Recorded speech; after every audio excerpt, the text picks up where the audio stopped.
Where's everyone? They're triggering my abandonment issues. Everybody's left. Hello? Hello? They might just be in the loo. There was a lot. They might just be in the loo. Okay, I'm going to start without them. That'll trigger their abandonment issues. Ha ha ha. It's starting without you. I hope you can hear me in the bathroom. Yes, please return to your seats and we'll begin the next section. Cool. Hi. Okay. I'm going to go very quickly through these notes, and then I'm going to, the last part we will do like a Q&A, and I'll try and get through as many questions as I possibly can for people.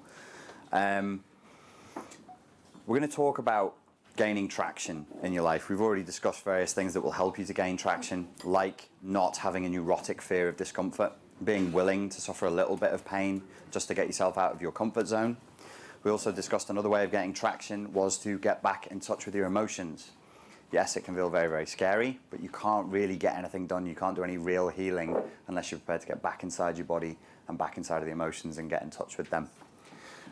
So this next section, the Tao of Unsuck, how to use change, focus, and discipline to move yourself forward. I say the word discipline and people get freaked out. They're like, oh God, that sounds like hard work. It really isn't. I told you I was lazy. I'll show you the lazy way of doing it. Okay, change. In terms of what you're dealing with for narcissistic abuse, the problem is that the narcissistic abuse plays out in a very machine-like way. We could even go so far as to say cluster Bs themselves are quite machine-like. Once that narcissistic shell has formed and the real mammalian warm human being inside the shell has died off, you are left with a psycho killer machine that knows how to do one thing only very, very well, and it repeats it over and over and over again because it's an addict and it's compelled to do it and it has to do it and it knows nothing else. There's only one directive, and that is acquire as much milkshake as possible. In the same way, however, we also play out our relationship with them in a way that is machine-like, predictable, and lacking in a sort of spontaneity. It's very easy to see what our next move is going to be. You can come to the front. I don't want to make you feel awkward, though. So what makes sense to do, I realized, if you're being brutally logical with yourself, is to think, well, if I've always done it this way, I'm always going to get the same results. If I keep doing what I've always done, I'm always going to get what I've always got. The logical conclusion must therefore be that we need to embrace change for change's sake. Now, some of you are looking at me like, yeah, of course, but here's the thing.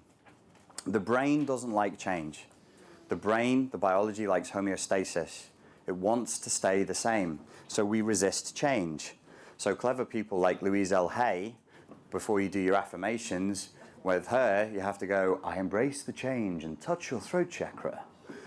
That really helps. It's important to actually say out loud, I embrace the change, I'm willing to change, I'm prepared to do things differently. Because we don't realize how resistant to change we often are.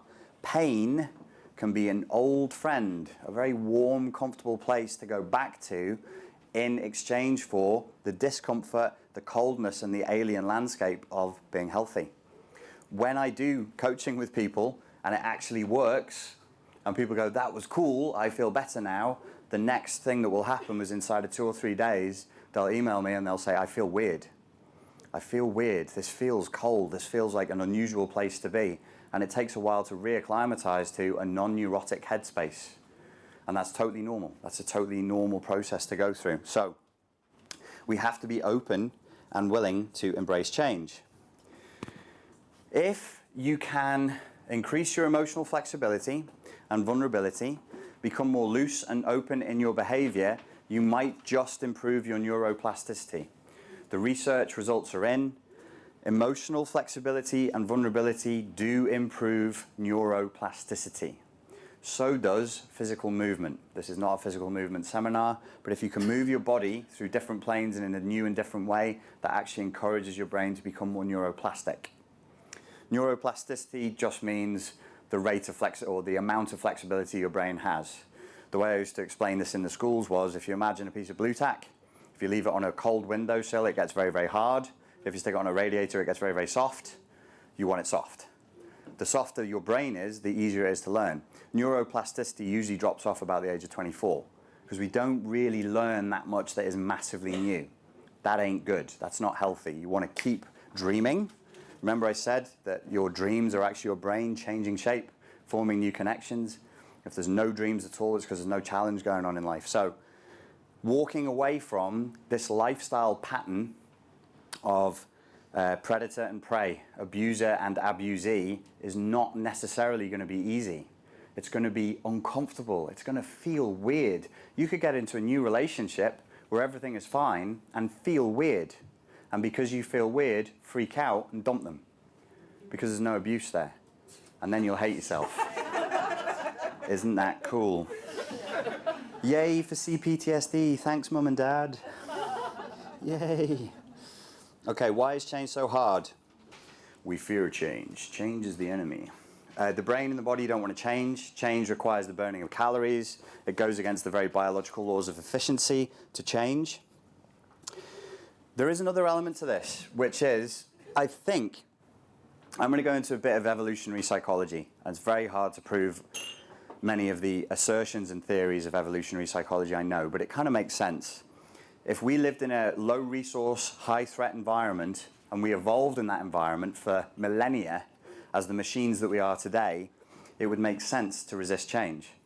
If I know that the good food is over there and the dangerous lion is over there, it doesn't make sense for me to move to a new terrain where I don't know where the food and the lions are, because that could get me eaten by a saber-toothed tiger. So when you today are trying to change the way you perceive love, relationships, defining even what narcissistic abuse is, which can be really difficult. If you're the victim of a covert narcissist, you'll be like, well, it's not really abuse, they're just a bit mean sometimes. Where you actually change your boundaries, your definitions, and the point at which you say enough is enough, you're going to resist that. You're going to run into resistance, and all kinds of things can happen. You can start to freak out in really weird ways. There might be a tendency inside of you to try and devalue the process, to try and say this is nonsense, this is wrong, or devalue the person who gave you the process. That's me. After the seminar, you might be like, oh, maybe he's a bad dude. That is an effort for the unconscious to go, reject all of this. Stay where you are, you're safe here. Ignore this stuff. That will come at some point for most people. There will be certainly a tendency to want to reject the process and just say, give up, don't do it, it's not safe. Do you all understand what I just said? And you can see how it can hold you back. It has already. This has already happened.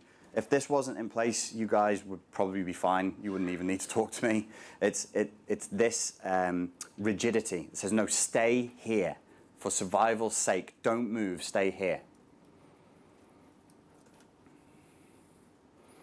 Okay, this is not the secret. This is not dream about a red Ferrari and a red Ferrari appears magically on your... It's not the law of attraction. This is really straightforward psychology. Whatever you focus on in the environment grows stronger. If you are focused on making money, and I say to you, okay, I want you to focus on making money for the next hour, and I give you a money-making seminar, and I say, let's walk down the street in London, all you're going to see is opportunities to make money. If we focus on social intelligence, you'll see hundreds of opportunities everywhere to improve your social intelligence. Self-protection, we'll see enemies at every corner. That's just the way it works. That's the way the brain works. The brain will look at whatever we tell it to look at. If we tell it to focus on narcissistic abuse, it'll look at that. It'll go, yes, master, okay. It always says yes. R2-D2 is just going, yes, yes, yes. What is it that you want me? Well, my life is just shit and everything sucks. Okay, life is shit, everything sucks. Make more of that, and that's what it goes for. It accepts everything you say inside of your head as a command. Robert Anton Wilson said, since we all create our habitual reality tunnels, either consciously and intelligently or unconsciously and mechanically, I prefer to create for each hour the happiest, funniest, and most romantic reality tunnel consistent with the signals my brain apprehends.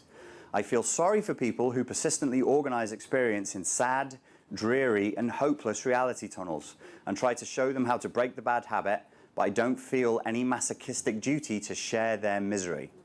Robert Anton Wilson, who popularized the idea of a reality tunnel. When I say to you, I resist genetic determinism, even though there may be data in a few years that says, yes, genetic fixity is real, you're born depressed, you're born schizophrenic, you're born this and that, I still choose to reject that because I want to live in a hopeful reality tunnel. The idea that people are just born to be miserable is horrendous to me. That's horrific to me. Apart from all of the trouble that genetic determinism, genetic fixity brings with it, that I'm sure logically you can imagine what those problems are. We have to believe that there's another way, and even if they prove that it's a genetic issue, then we have to create another reality in which we say, okay, we'll change the gene, or we'll switch it off, or we'll make another couple of genes combine in a certain way to do something about that. You do get to choose your reality tunnel. Now, remember that your brain is a question-answering machine. It's always learning. You can never not be learning. You can only choose what it is that you're learning to do. And whatever you do a lot of, you're getting good at. So if you get abused a lot, then you're getting really good at being abused. And that to you is going to feel nice and normal and warm, and you'll get really slick, black belt level, super skilled at picking out abusers in any room. Some of you can still do that. You're probably great at it. We could take you to any nightclub in London and you go, he seems nice, he seems nice. You're like, yes, you're the one who chooses where all the abusers are. That used to be me. Any girl, I actually trained myself to the point of going, if I walk into a room and I like a girl and find her attractive, that's probably the one. That's probably the most abusive person in the room. So do the opposite of that. That was almost a red flag for me. If I chose a girl, that was a red flag for something going wrong, because that's where I'd gotten to in my life. You're never not creating a reality tunnel, so you may as well make it a good one. Something that is hopeful, something that is happy, something that is upbeat, something where, you know, who wants to listen to people who are going to tell you that you're doomed? Who wants to listen to people tell you in psychology that you're fucked and it happened in childhood, you're never going to get better? Bullshit. Bullshit. I don't buy that for a second. I don't see why we have to submit to that kind of a doctrine. It's fatalistic, it's depressing, it's horrendous. So, no. I just say no. No, no, no. When you want to control the focus of your mind and the focus of your unconscious, and you're going to say to me, how do we control our focus? My answer will be, questions are the answer. If it was a money-making seminar, I would say to you, hey, just walk down the street and say, where are the money-making opportunities? If it was a seminar on being happier, I would say, what can I do right now that makes me happier? What can I focus on in this environment that I think is cool and upbeat and happy? Questions are the answer. They control your focus at all times. Your brain is a question-answering machine. Even as I made that statement, your brains all went, is it really a question-answering machine? Yes, it really is. You're still doing it now. He's like, what's he saying? Is he asking me if I'm asking a question inside of my head? Yes, I am, and you're asking it now. You can't stop it from asking questions, and you can't stop it from answering.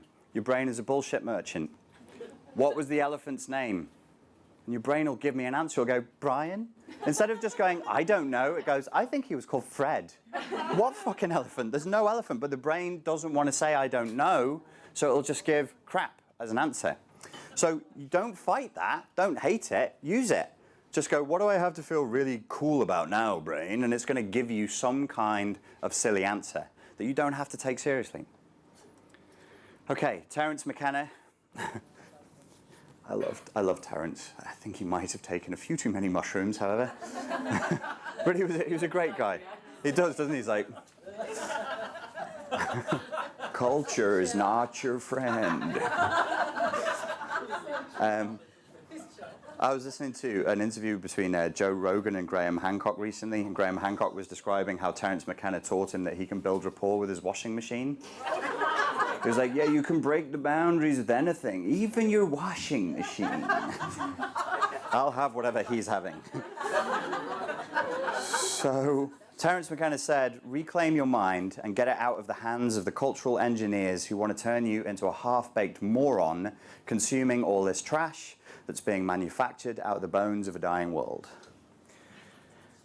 That's pretty cool, isn't it? Okay, the discipline is as follows. And I would literally put it as straightforward as this. There is a magic in deciding to do something and taking consistent action towards that goal. Weird shit happens when you do that. I released a video a couple of years ago. It was like one weird tip to change your life. Choose something you want to get done, get up an hour earlier, and do something towards doing that. Ta-da! And you read the comments, people are like, I've changed my life. I was like, well, I didn't. All they said is try doing a thing that's a good thing, not a bad thing, and see what happens. And it's literally as simple as that. It's that simple, but It's the simplicity of the answer that kind of devalues it, isn't it? It doesn't feel right. But discipline is just taking consistent action over time towards a specific goal. How many of you practice the hand mnemonic? Oh, you naughty, naughty people. You must do it. It will work if you work. It will work if you do it. That's the discipline. Do it. There is no discipline but self-discipline. I used to teach that in the schools, where I'd let the class just go crazy if they wanted to, and they'd be like, why don't you stop us from shouting? I'm like, well, I can't really stop you, can I? You can only stop if you want to, if you choose to sit down and learn something from me. But if you choose not to, what am I going to do? And they'd be like, oh yeah, okay then. Well, he's not shouting at me, I'll be quiet now. Because every child spoke like Kevin the Teenager. Sorry, I'm showing my age here. It's a virtue or a skill well worth cultivating for its own sake. Cultivate the virtue of discipline. Cultivate the ability to just be disciplined, and you will have a huge competitive advantage over everybody in every field. You've no idea how lazy people are in every field. You'll be like, no, in some areas they're awesome, they're amazing, they're lazy. Most of them are really lazy. You'd be shocked. You'd be absolutely shocked. It doesn't matter what the field of endeavor is. Time and again, I get to work with people in different fields, and I'm like, well, these guys are all special forces soldiers, so they're going to be so into their health and their diet. And I'm like, what? Drinking, smoking, eating chocolate all the time. It doesn't matter what the field is. People are, by nature, lazy. It's a biological law. If you can give a little 5% more in discipline, huge competitive advantage. Now, I said to you before, you've got to be more street smart. You need more contextual and social intelligence. That's a great tip I just gave you. A little bit more discipline than that person next to you and this person next to you. You go really far. I've told you, I'm really lazy, but I've built a couple of businesses and they've done really well for me. I get to choose who I work with, how I work with them, and what I get to talk about. I'm a lazy person, but I have this much discipline that saves me. It's just a bit of discipline. It's just the ability to take action consistently over time. Okay. Layla, get the microphone ready. I'm going to take a few questions, and then there's a couple of topics on the board that I'm going to cover. I'm just going to take 3 questions. Yes, sir. It's great you walked to that side of the room. Yes, sir.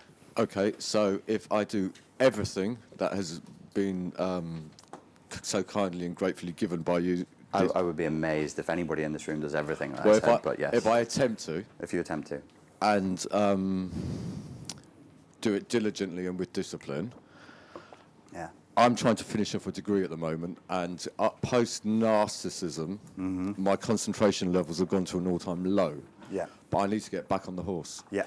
If I do this, will I diligently, have I got hope of getting my concentration back, say post-Christmas? Because I need to. 100%. Now, let me tell you why. And I'm going to sound like a stock record. Your inability to concentrate is most likely an emotional flashback of dissociation. It is also going to be about your samangat being damaged and you not wanting to help yourself and thrive. So the inner critic kicks in and goes, no, you don't deserve this because you're a piece of crap. Get back in your cave. Get back in your little zombie den where you belong. Yeah. That's all that slave programming that's kicking in. So my voice is going. There's a term out there of self-sabotage. It's a bit misleading. It's not the self-sabotaging you. It's that part of the unconscious that got hijacked, that's been colonized by the enemy, that's telling you you're a slave and you don't deserve to do any better. And that's really, sounds kind of crazy. If somebody walked into the seminar now, they'd be like, I'm in the wrong room. But it's a weird idea, but that's what's happening. So if you reduce the emotional flashbacks, if you get back in touch with your emotions so that your samangat, your will to thrive, is back and working again, you'll be fine. The other thing is, regarding concentration as it applies to education and work, is, and this is really counterintuitive and people don't like hearing it, but I'm going to say it anyway, do the work emotionally. There might be some tears that need to be shed at some point.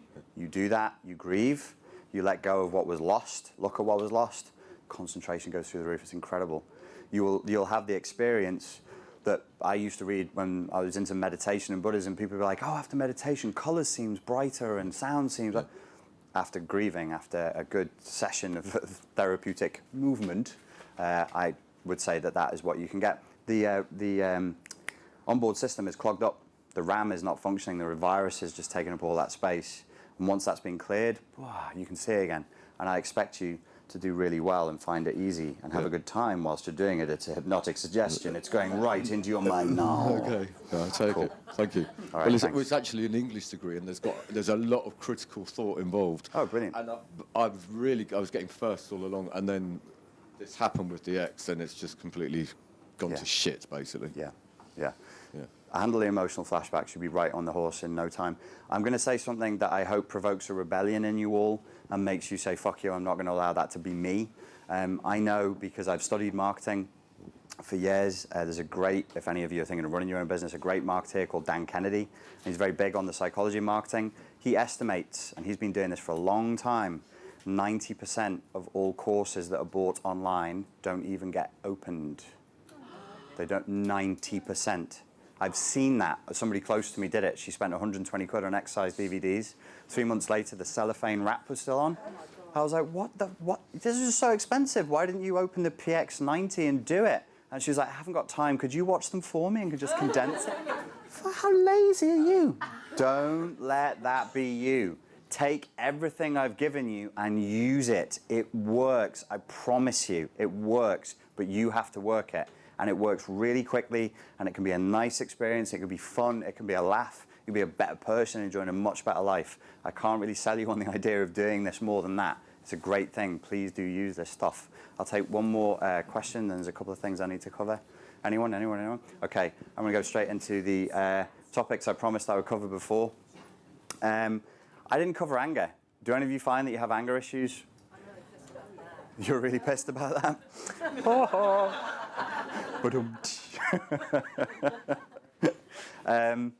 The anger that you can get post-traumatic abuse can be debilitating. I know that I certainly struggled with it. It doesn't mean that you necessarily have to have a fight response to trauma. I do, but not everybody does. But people, even without a fight response, do get this anger issue.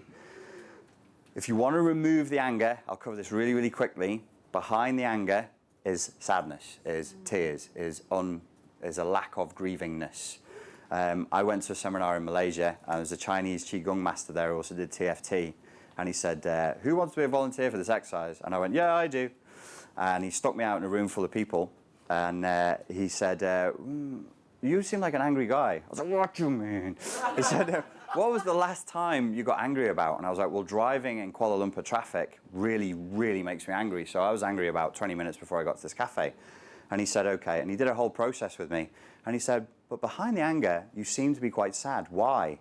And then I went into this story of why when people are mean to each other in traffic, it looks exactly the way that people don't show each other any compassion at all in daily life. Before I knew it, I was starting to cry in front of people. I was like, why? Why is this happening now?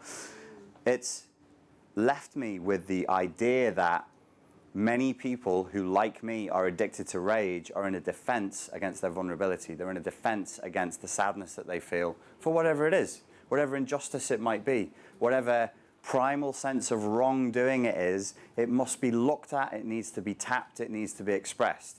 It can either be expressed in a good coaching relationship or it can be journaled. That works for some people, not all. Journaling, so that it needs to be brought expressed, literally taken from out of you, from in of you to out of you, from the unconscious into the conscious, put on the page. I am angry because. Those statements that's a powerful exercise. I am angry because, and just keep writing it. And don't go into your head. Your defense mechanism is, I kind of think that people just shouldn't treat each other like that because and you'll go into philosophy and you'll go into your view of how the world should work and a load of psychobabble. Don't do that. Stick with the feeling. Talk about adjectives of how you feel only and describe things that made you feel angry, whatever it was that was the source of the anger. This allows the anger to be expressed, the grieving to take place, and then you can move on. I'm going to have to get the mic from the back of the room. 1 second, please. This lady would like to beatbox for us. Yeah. There we go. That's scary. Now, about the anger, you said that there's sadness behind. Yeah, sure. But I grew up, and that was one of the emotions that I tried to avoid in all ways and stayed a nice zombie. There's a lot of some anger broken when you don't have access to that anger. Because I was trying to sort of figure out how I can get like the anger out and everything. But the problem is that if you try to just sort of express it and everything and try to sort of get rid of it, that's my programming. Shouldn't be angry. Is that Because good you girls don't- aren't angry? I What's don't. what's the belief that holds that?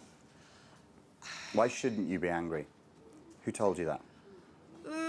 It's not that I shouldn't. It's just a feeling of completely losing control of everything and just falling completely apart. So any And- expression of anger is a loss of control. Yeah, was. Okay. It's not like that now. Okay. Yeah, that's Okay. what he was playing on me on. So to me, it's like it's not just the sadness, but it's also the life force itself. You need some life force, or you can't get anywhere really. Absolutely. So it was just going. Yeah, absolutely. When people are still numb post-narcissistic abuse, it is not as good as the anger phase. I like to see them when they get to the anger phase, and it can be difficult with some clients to get them there because of the resistance, because of the cultural conditioning. Anger is bad. You should never raise your voice. You should never be confrontational. Good boys, good girls don't do that, blah, blah, blah, so on. Whereas I say, no, it's a natural, healthy emotion, and if it's expressed in a boundaried way in the appropriate place, there's nothing wrong with it whatsoever. In fact, as you said, it could be considered to be a necessary reflection of a natural life force. You want to ask me a question Yeah. without the mic. Go on. Come on. No, I forgot about it now. Okay. Yeah. I'll come back to you. Yeah. Yes. Sorry, Layla, can I just borrow you again? Please. Thank you.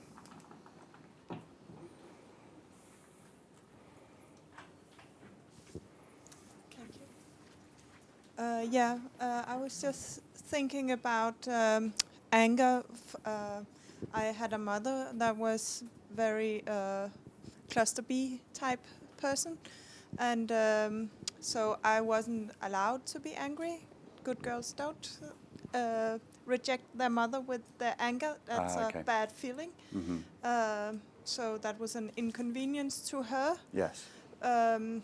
I have still not, I've been in a long process of therapy, talk therapy, and I have never had really a good connection with my anger. I feel that when you say that I should write it down, I would like to write, I'm very angry that I was diagnosed with borderline and narcissism. Because my first instinct when you talked about that, about core values, is that I want to be a good person to others. Yes. So that's not sort of, So you're struggling to access that anger? You struggle to feel it? Yeah, and I feel more like when I'm talking about it now in this context, I feel more sad that it is so unfair. Yes. Really, Yeah. The sadness of the unfairness. Yeah, I can see that. You don't have to. Like, I'm not saying you absolutely have to feel sad or angry about it, but that if there is sadness or anger there, it should be expressed. In that sense, I am a crazy Freudian. I have a much more easier time expressing. I can easily cry, like you can see. Yeah. No because problem. because but that was acceptable. probably, Yeah. She did it all the time, maybe. For me, so I'm the opposite of you. Anger was okay, but the sadness wasn't. So that's how I responded. Yeah. So do I need to sort of try and express more anger, or is it okay that I express my sadness instead? How? Just because I'm. I hope you don't mind me saying there's an element in you of disassociating away from the emotions and floating above them. Okay. So I need you to stop floating over them and go back into them. Some of it is not you're not comfortable with it, but you will feel more grounded and more comfortable if you can let yourself sink back into. You can be a good person and be angry. So maybe that's worth repeating. I can be a good person and be angry. I think you have an association that says anger means I'm a bad person, and I'm saying no. Fear of the emotion. It's a massive terror, neurotic terror of allowing yourself to experience emotion, which is why you would have registered positive for borderline. You're not borderline. You have CPTSD. but when they see that fear of your own emotions, they'll go, borderline. That's the way they're trained, unfortunately. Yeah. Okay. I hope that helps. I don't get what you're saying quite. Okay, it's maybe something we should continue after the seminar, because there's other stuff that there are issues there that we need to address that is personal to you. Okay. Yes. Okay. Thank you. There's a lady to the right of you. It was really a follow-up on that. My mother, if I had an angry outburst about her behaviour towards me, her treatment of me, that's what she picked on most of all, was I was a bad person because of my angry outburst towards her. Yes. Although I can look back and say it was very justified, that was the main thing that she used to damage me and push me away. It's a convenient narrative twist. It's almost a logical fallacy that's saying, well, because you displayed anger, your argument and your protestations or whatever this context was are now invalid because you did something wrong. You're a bad person for that. It's abuse. It's an abuse of the truth. But it goes very deep, doesn't it, when that's what the mother uses to reject you? Well, that's your justifiable anger. Absolutely. I mean, that's a mother's rejection at the end of the day. So yeah, it goes very deep. I'm going to take one more question, then I need to switch topics. Yes, I will. Thank you very much. Sorry. Ta. Thank you. So I, over the last sort of 15 years or so, I basically dated the same guy, different name, Narcissist, you know.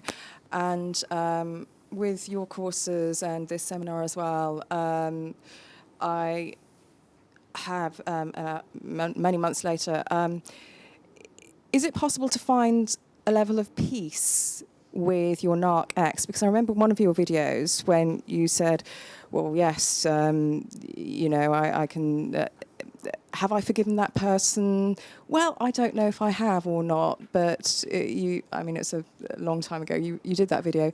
But would you say that, I mean, parents, okay, it's different, you know, you're born with your parents and stuff, so healing that and making peace with your parents, it's a different ball game. But with making peace with a narc ex-partner, is that at all possible, or would you say... Is it possible to make peace in yourself? In your, not actually ringing them up, going, "Hey, I forgive you." Yeah, homies, no, absolutely not. No contact. No, yeah. Peace. So if the question is, can you be at peace in relation to your ex? The answer is yes. Okay. Yeah, you can feel nothingness.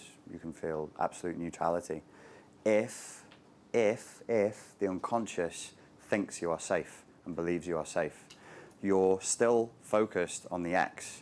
You're still obsessed with that relationship, if you are, because the unconscious mind is using that as a signal to say to you, you're not safe. The unconscious functions in a bit of a funny way sometimes. Thanks for the question. It kind of functions as an observer. I've only ever had this thought inside my head. I've never tried to write it down. Here goes. What could possibly go wrong? So here's you. You're a lollipop. And here is the unconscious. I'll draw it as the all-seeing eye. And it's looking at you. And the unconscious is, if you like, pressing a button on a machine that feeds you feelings. Something like this is happening. Obviously, this isn't happening because there's no floating eye watching you. The unconscious looks at you and it goes, okay, where is this person going to be if they keep doing this? Where is this human going to end up if this keeps happening? Are they safe or are they not? If the unconscious is observing you and your actions over time and goes, well, this isn't very good, it's going to send up signals that warn you that things aren't very good. If it's observing you and it says, this person still has a break in the ego boundary that will let another narcissist in, they're not safe. The unconscious then sends signals of anxiety around intimacy and relationships. It'll make you obsessed with the idea of falling for the narcissist. Oh, okay. And it's right to send that signal because you're still not safe. You've not recovered. Similarly, let me give you another example on a totally separate subject that will hopefully help get this through. Anxiety. Does anybody suffer from anxiety? Okay. 100% of the people that I applied this model to with anxiety, when I've had clients with panic attacks and anxiety issues this worked for, if they are living a life where today, if they kept living it for the next 10 years, they think that that would suck, they will get panic attacks. If I'm 25 and I live in my mum's basement and I've got no job and no girlfriend and no prospects, and I think that at age 35 I'm going to be in exactly the same place, my unconscious will send panic attack signals. The reason I came to that conclusion is because I was thinking, well, what's an anxiety attack? What's the signal? It's a movement signal. It's run, it's move forward, get away from this isn't safe. If you're living your life in a socky way and your unconscious goes, your life, you're going to go nowhere, or you're going to break, you're going to self-destruct, it sends anxiety signals. Similarly, if it believes that you're not safe, it will send anxiety signals. Did that make sense? That's the first time I drew that. Does that kind of make sense? This is how, when I'm talking to clients, this is what I bear in mind as far as the unconscious goes. When you've convinced the unconscious mind that you're safe, those feelings will stop and you will feel nothing. So, I don't feel anything about my ex or my parents. I don't even think about like the ex or anything. Just he just doesn't, you know, form part of my story or anything. Or so you kind of had first-hand experience of letting go and being at peace with your ex. Yeah, very cool. Very absolutely. Cool. Even visualized a conversation with him. Obviously, it's an imaginary conversation, but I'm just saying, look, no, I've given the love back to myself and giving it out to people who deserve it. Compassion is twofold. So, thank you, but no. Okay. So, yeah. Cool. Cool. And the unconscious realised that that is a sincere message, and it's switching off the signals that tells you to obsess over it and worry about it and all the rest of it. Folks, what I need to do is I need to go to the bathroom. It's boundaryless sharing, boundaryless. I just have issues, serious issues. Please come back for 1:15, and then we'll do the last 15 minutes, we'll do a few more questions, and then we'll wrap it. Thank you.